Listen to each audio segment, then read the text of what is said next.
Selamat pagi saudara-saudari yang dikasihi Kristus. Mari kita mengawali hari baru dengan mendengarkan firman Tuhan yang diambil dari Injil Lukas bab 5 ayat 33 sampai dengan 39.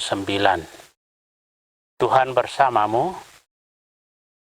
Inilah Injil suci menurut Lukas.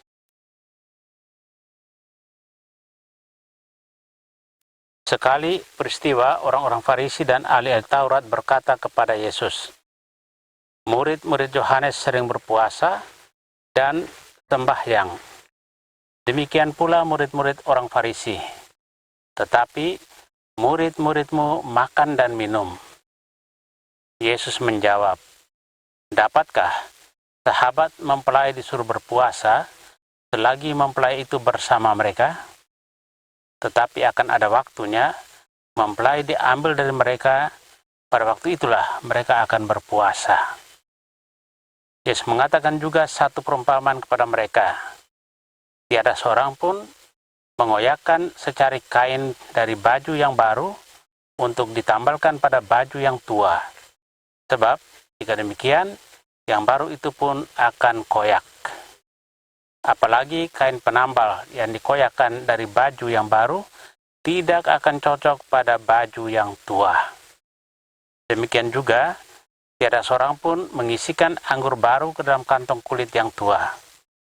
Sebab jika demikian, anggur baru itu akan mengoyakkan kantong tua itu, lalu anggur akan terbuang dan kantong itu pun hancur. Tetapi anggur baru harus disimpan dalam kantong yang baru pula. Dan tiada seorang pun yang telah minum anggur tua ingin minum anggur yang baru. Sebab ia akan berkata, anggur yang tua lebih baik. Demikianlah sabda Tuhan.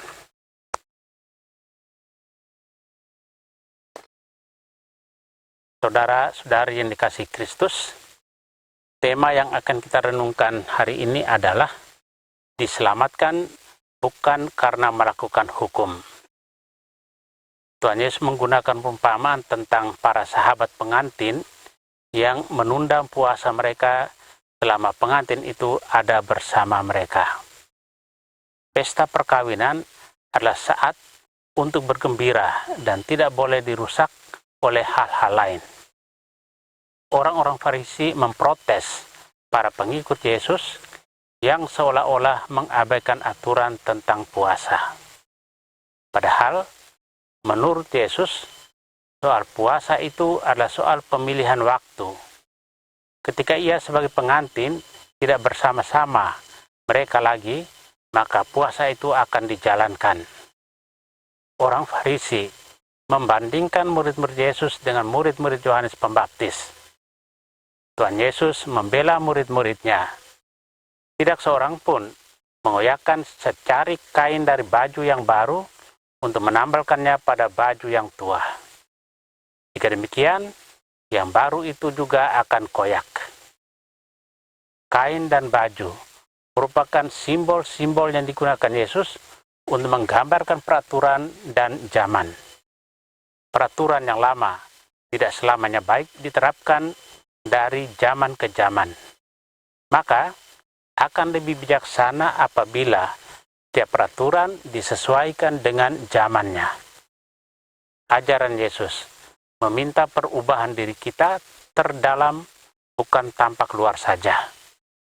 Tanpa perubahan hati, sia-sialah kita melakukan pelbagai kegiatan keagamaan kita.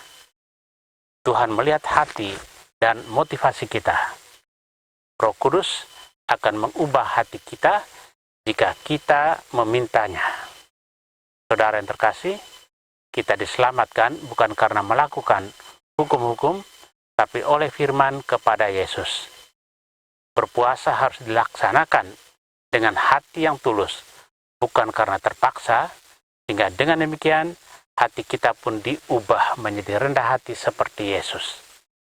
Santo Gregorius Agung yang kita peringati hari ini, sekalipun dikenal sebagai seorang paus yang masyhur, pengkhotbah agung, tetapi dia tetap rendah hati dan menyebut diri sebagai abdi para abdi Allah. Amin. Marilah kita berdoa. Tuhan, pagi ini kembali kami naikkan syukur dalam doa dan permohonan. Terima kasih sudah menjaga kami saat tidur maupun bangun. Terima kasih untuk udara sejuk dan segar pagi ini. Tuhan, kami hendak beraktivitas. Kami mohon tuntunan dan pemeliharaan-Mu.